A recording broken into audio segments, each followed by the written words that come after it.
I turned around and just hauled it all the way to the school. Thank God I was close. And just stayed on the phone with her the whole time, tried to keep her calm. The teachers are telling us to run, go. I heard so many people saying that, like, there was gunshots and that, like, people were dead, and I was, like, shaking. My anxiety was bad. I couldn't understand her. Like, I mean, there was just noise coming out of her body. I could tell she was in distress. And she said she was in a field behind the school, hiding. And I mean, you know. We're going to listen to the governor of Texas right now talking to reporters about the horrific shooting earlier today at Santa Fe High School just south of Houston, Texas. Governor Greg Abbott. All here today because of a tragic event that occurred this morning at Santa Fe High School. Fortunately for us, we did have a rapid response from a lot of state and U.S. leaders that are down here now. We've spent a little bit of time briefing Governor, Lieutenant Governor, Senator Cruz, and other elected officials on the events that happened this morning. At this time, I will pass it off to Governor Abbott. Well, Judge, first I want to thank you for your tireless efforts over the past few hours to help your county respond to this. We appreciate you and your entire team stepping up and showing the way to respond to what has to be probably the worst disaster ever to strike this community. Also want to express my gratitude to the other officials who are gathering with us here today. This is just the beginning of what will be a very robust response by both local, state, and federal officials. We come together today as we deal with one of the most heinous attacks that we've ever seen in the history of Texas schools. It's impossible to describe the magnitude of the evil of someone who would attack innocent children in a school, a place of learning where parents should be able to send their children without fear for their child's safety. It's with a very heavy heart that I can confirm that as of this time, there have been 10 lives that have been lost and another 10 that have been wounded. We grieve for the victims who lost their lives at Santa Fe High School, and we pray for the families who are suffering and will continue to suffer in the days to come. Nothing can prepare a parent for the loss of a child. This will be a long and painful time for these parents as they work their way through what has to be the greatest challenge they've ever dealt with. We mourn with them. We mourn as fellow Texans. But we must come together as one community at this time of enormous suffering and show the victims and their families the support they need and they deserve. We appreciate all the first responders who've already stepped up to help respond to this challenge. And we look to God. We look to God to give the first responders as well as the victims and their families the guidance they need in the coming days and weeks as we work to continue to get to the bottom of what happened and, very importantly, work to respond to this challenge. I ask the rest of the country to join Texas in mourning the loss of these individuals, these students, and to offer your prayers and support of these families. And I ask every parent out there, wherever you may be, to hold your children close tonight and let them know how much you love them. Now, we have two goals going forward. The immediate goal is to work in the immediate aftermath of this catastrophe to gather the evidence and information that is needed to ensure that this crime is going to be prosecuted appropriately, while also working in tandem to ensure that we provide the families and victims as well as all the children at this school and schools across the entire independent school district with the support and resources and counseling they need. Second, we need to do more than just pray for the victims and their families. It's time in Texas that we take action to step up and make sure this tragedy is never repeated ever again in the history of the state of Texas. So beginning immediately, I'm going to be working with members of the Texas legislature, but also members of our communities across the entire state of Texas to begin with roundtable discussions beginning next week, where we will assemble all stakeholders to begin to work immediately on swift solutions to prevent tragedies like this from ever happening again. We want to hear from parents, we want to hear from students, we want to hear from educators, we want to hear from concerned citizens, we want to hear from those who hold the Second Amendment right in high esteem. We want to hear from everybody who has an interest in what has happened today, so we can work together on putting together laws that will protect Second Amendment rights, but at the same time ensure that our communities and especially our schools are safer places. These include things like speeding background checks. They also include strategies to keep guns out of the hands of those who pose an immediate danger to others. They include providing more resources to our schools to make sure that they have the safety personnel who can help protect their schools.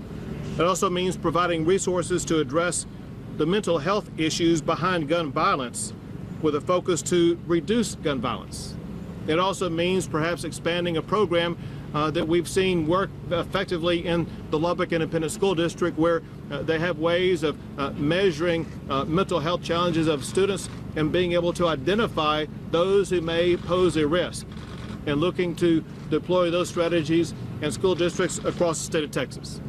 Listen, the fact of the matter is, in the fog of the aftermath of a catastrophe like this, the answers are not always immediate, but the answers will come by us working together. Now, that said, I do want to cover some of the details of where we stand right now, understanding that we will be providing updates later. I mentioned those who have been identified as being deceased and wounded, and we will provide an update on that later on. We are still, law enforcement is still in the process of undertaking both searches and investigation of the entire scene as well as other locations. They have warrants out concerning the person who was responsible for the shooting, and they include warrants to search 2 residences. The reason why there's some slowness in being able to undertake these searches is because of the potential for explosive devices to be found in these residences, as they want to make sure they're able to enter them without anybody being harmed. One reason why there is concern about explosive devices is that various different kinds of explosive devices have already been detected. One was a CO2 device, another was a Molotov cocktail, and there are various other types of explosive devices that have been identified both in a home as well as in a vehicle. There's also a search warrant out for the vehicle of the shooter, but again, care and caution is being undertaken to make sure that entry is not made into that vehicle in a way that could pose harm to the people who are trying to enter into it. We also know information already that the shooter has information contained in journals on his computer and his cell phone that he said that not only did he want to commit the shooting, but he wanted to commit suicide after the shooting. As you probably know, he gave himself up and admitted at the time that he didn't have the courage to commit the suicide, that he wanted to take his own life earlier. He is currently at the Santa Fe Police Department. The Santa Fe Police Department is working in collaboration on this investigation with the FBI, with the Texas Department of Public Safety, with the ATF, with the Galveston Police Department, as well as the Galveston County Sheriff's Office. This is something that will be handled collaboratively by both federal and state prosecutors. So you'll know there are 1 or 2 other people of interest that are going to be and are currently being interviewed One is a person who was at the scene, and we cannot definitively say whether or not this is a person who may have had some level of involvement in the crime. There was just some suspicious reactions on the part of this person that we want to make sure that this person is adequately investigated. And then separate from that, there is another person where we have certain information that we want to make sure this other person is going to be fully interviewed to see if there's information to be gleaned from this other person who at this time will not be identified. As you probably have heard, the weapons used in this attack, there are two weapons. One was a shotgun and the other is a .38 revolver. Neither of these weapons were owned or legally possessed by the shooter. It's my information that both of these weapons were obtained by the shooter from his father. It's my information at this time that the father legally owned these weapons. I have no information at this time whether or not the father was aware that his son had taken these weapons from the father. I do want to thank all of the multitude of law enforcement agencies that have been involved in this process. They include the Santa Fe Police Department, Galveston Sheriff's Office, Texas Department of Public Safety, League City Police Department, as I mentioned earlier, both the FBI as well as the ATF, the Galveston Police Department, Harris County Sheriff's Office, Texas City Police Department, Pearland Police Department, and Houston Metro Police Department. And two things we're working on as we speak. One is to make sure that parents are going to be notified as swiftly as possible. One thing that depends upon is how swiftly the crime scene is going to be able to be dealt with the concern being that for the potential of explosive devices on the crime scene. I think that's something that can be worked out here in a very short period of time. Second, very importantly, is the necessity of providing counseling to everybody involved. Certainly counseling for the families, for any living victim, but for all of the students at the school, and I would say any student in the entire independent school district. I know that resources are being provided by the county for that. They are also being provided by the state, and we will have whatever amount of counselors the school district needs. I've had the opportunity to visit with the superintendent of the school district, who's been quite helpful both in the investigation but also in the response, and I thank her for her leadership in this effort. Also, as you've heard, I have received phone calls from the President, the Vice President, the Secretary of Homeland Security, as well as the Secretary of Education. All have pledged whatever support Texas needs in order to be able to adequately respond to this. Now, one of the people helping us respond to it is one of these senators from the state of Texas to the federal government, and that is Ted Cruz, who at this time will take the mic. Thank you, Governor, and thank you for your strong leadership of the state, particularly in times of crisis. Once again, Texas has seen the face of evil. What happened this morning here in Santa Fe defies words. The agony, the hell that parents, that this community is going through is unimaginable. Every one of us that's a parent that sends our sons or daughters off to school in the morning, to have this horror greet them. This community is grieving mightily, and the entire state of Texas, the entire country is grieving along with these parents, grieving along with these students. There have been too damn many of these. Texas has seen too many of these. We've seen deranged murderers, whether this morning here, whether a deranged bomber in Austin murdering innocent people, or whether 6 months ago in Sutherland Springs, another evil criminal murdering innocent people. 2 weeks ago, I was back in Sutherland Springs at the dedication, the rededication of that church. on the 6-month anniversary of that horrific crime. And the word of encouragement that I would give to the people of Santa Fe as you deal with this unimaginable grief is that in the wake of this horror, that community and this community came together, leaned on each other, stood side by side with each other, cried on each other's shoulders, held each other, prayed for each other, helped each other stand up. And I can tell you in Sutherland Springs, 6 months after the horror, there was hope and joy. There was grief and mourning and loss, but there was also hope and joy. I'll tell the people of Santa Fe, you are right now being lifted up at this instant in prayers by millions of people across Texas, across the country, and across the world. And in the public policy arena, we need to be doing everything humanly possible to stop this from ever happening again, to stop violent criminals, to stop them from getting firearms, to stop them from getting access to schools, to incarcerate them when they try to illegally purchase firearms. In the days ahead, we'll discover more about this particular shooter, about what red flags, what warning signs there may have been or there may not have been.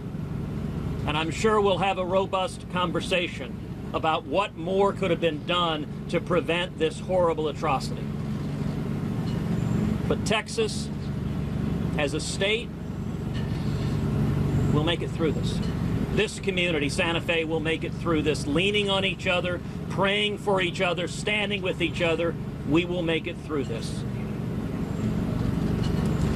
And we thank the incredible heroes that we saw today, those in law enforcement that rushed into harm's way, teachers, students. We know that we are going to hear the bravery that manifested in the face of evil, bravery that we know was done, at least in some instances, at great cost and great sacrifice, including the sacrifice of people's own lives. And so we celebrate that bravery, that courage. At the same time, we grieve the horror of this mass murder. With that, I'd like to recognize our Lieutenant Governor, Dan Patrick. Thank you, Senator. Once again, thank you to law enforcement, and we all pray to lift up these families and all of the students. What can we do now? One, if you're a parent and you own guns, lock your guns safely away. Your children should not be able, or anyone else, to get your legally owned guns. It's a serious issue. It's one big step that we can take. Number two, this school, Santa Fe School District, was actually one of 186 schools that received a safety award for going through a program that the state administered out of over 1,000 school districts. Dr. Wall and her staff had done everything that they could to protect these students. There were 2 officers assigned to this school, plus a roving officer. The chief was on his way to the school when the first shots were fired. In fact, it was the chief who was able, we understand, to pull back the one officer when he was shot and pull him to safety and return fire. We may have to look at the design of our schools moving forward and retrofitting schools that are already built. And what I mean by that is there are too many entrances and too many exits to our over 8,000 campuses in Texas. Over 8,000 campuses. There aren't enough people to put a guard at every entrance and exit. You would be talking 25, 30, 40,000 people. But if we can protect a large office building or a courthouse or any major facility, maybe we need to look at limiting the entrance and the exits into our schools so that we can have law enforcement looking at the people who come in 1 or 2 entrances. The schools may have to have their start day. Not all students show up at once so that we don't have every student, there are 1,400 students at this school, trying to get in the door at once. We're going to have to be creative. We're going to have to think out of the box. Because from what we know, this student walked in today with a long coat and a shotgun under his coat. It's 90 degrees. Had there been one single entrance possibly for every student, maybe he would have been stopped. Now that will take a lot of work and a lot of money, but we need to do the work and do the money to protect the children the best we can. In other words, we need to harden our schools and make them safer. And that's just one of many answers, and that's why the governor's calling for the roundtable to discuss every option. But this is not acceptable in the state of Texas or in this country. This must end, and we must do everything we can.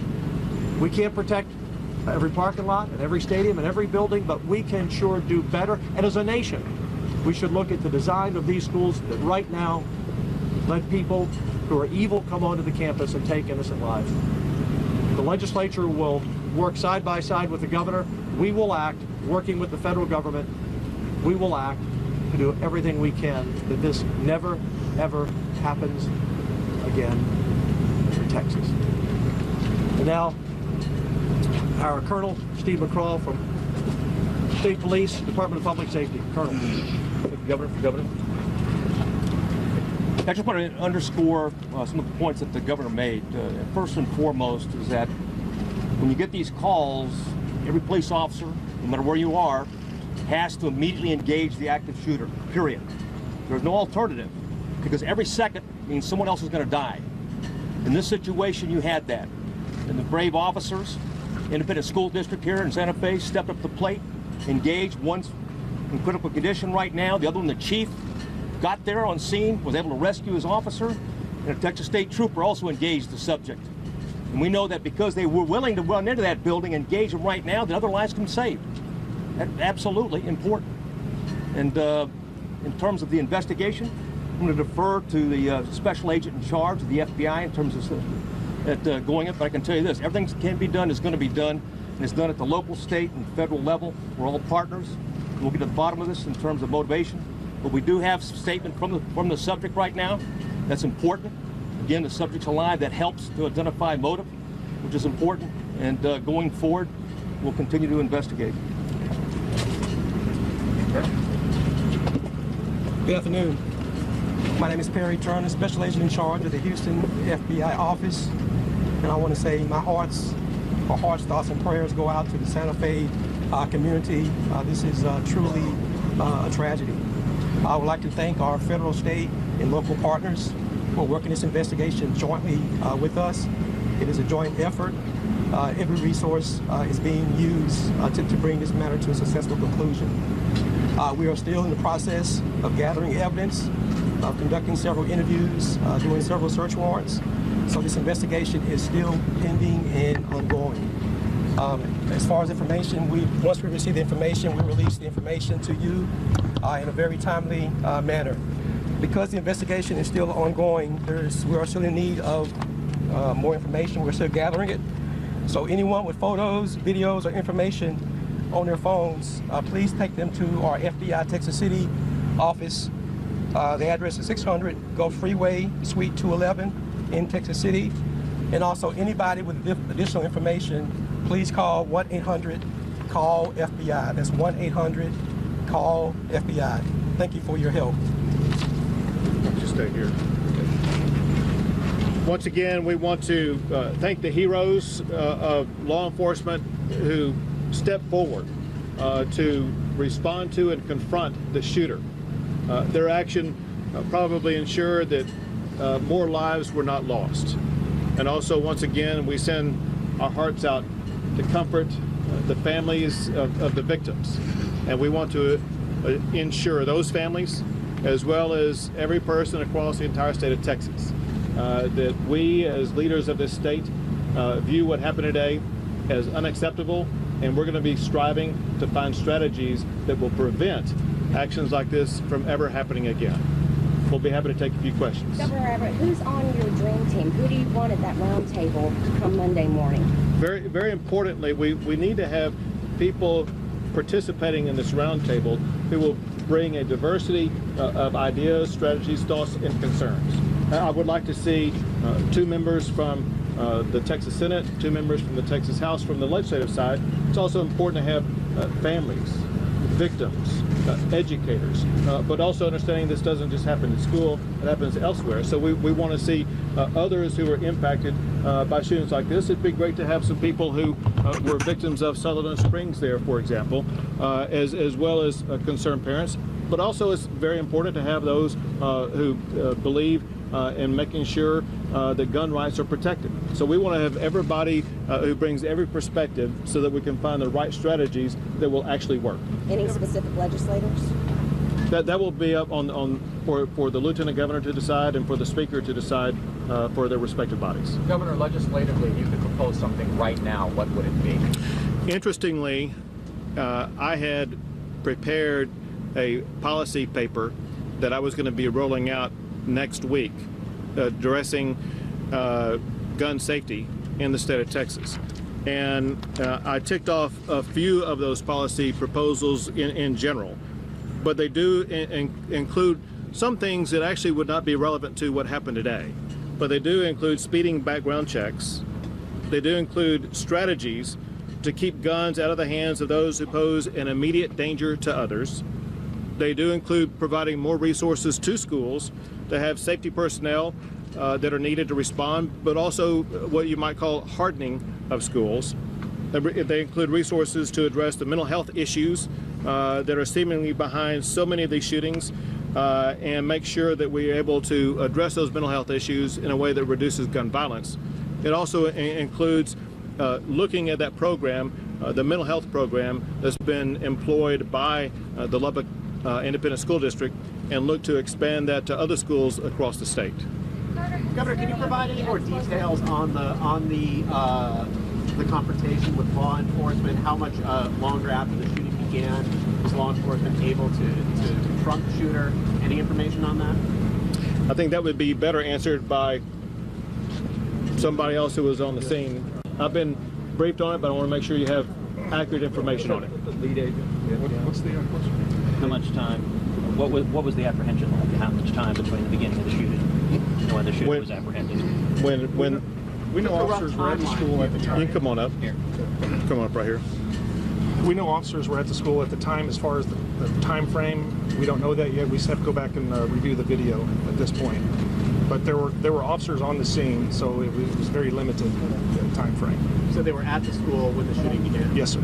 Now, let me tell you two things about that. First, the safety plan by this particular school and school district is to have 2 ISD officers on campus. Those 2 officers were on campus at the time and were able to confront the shooter early on in the process.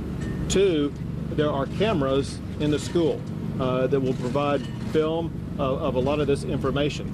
That has not yet been made available to all of us yet, but hopefully will be soon. And that will reveal a whole lot. Governor, the legislature allowed SB 1556 to lapse in 2017. That was the legislation that created certificates through the Texas School Safety Center. Is that something that critically needs to be brought back, given the need to lock down some of the schools? Well, first, with regard to the School Safety Center, you may recall that after the shooting in Parkland in Florida, I asked Mike Morath, the TEA commissioner, to reach out to every school as well as to every college and make sure that their school safety standards were up to speed. And he received back confirmation information from schools across the entire state of Texas. So we did that proactively.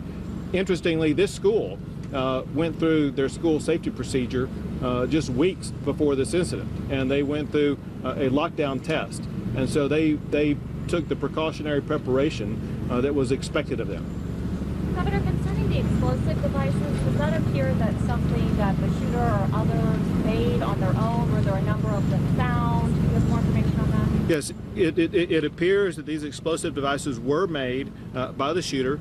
Cannot solidly confirm that yet, but there's no reason to suspect that any other person other than the shooter made those devices. Do you know how many there were? We're still working on the total number. The reason why is as we gather here right now, I don't have information yet back from his house or the 2 residences that are being explored to know how many might be in there. And I haven't heard yet whether or not the car has been opened up yet to know how many might be in there. And so that's a number that we are unable to ascertain as of this moment. Do you know where he got supplies? So I was just wondering, did he get supplies? Do you know where he got the supplies? don't know that yet. The good news is we're going to have the ability to ask those questions. Governor, we always hear about some of the warning signs that were missed. What were some of those in this case? One of the frustrating things in the early status of this case is, unlike Parkland, unlike Sutherland Springs, there were not those types of warning signs. We have what are often categorized as red flag warnings. And here, the red flag warnings were either non-existent or very imperceptible. There is, from his Facebook page, a T-shirt that says "Born to Kill." That would be maybe the only, if not the foremost, warning sign. But as far as investigations by law enforcement agencies, as far as arrest or confrontation with law enforcement, as far as having a criminal history, he has none. His slate is pretty clean. And so there simply were not the same type of warning signs that we've seen in so many other shootings. Governor, are there any individuals? Last question, we got to go. Are there any individuals who are wounded who are still in critical condition? What about the officer who was shot? Right. Yes, there are. It's my understanding there's at least one, perhaps two people who are still in critical condition, and I'm not at liberty to reveal the identification of those people at this time. Thanks, guys. We got to go.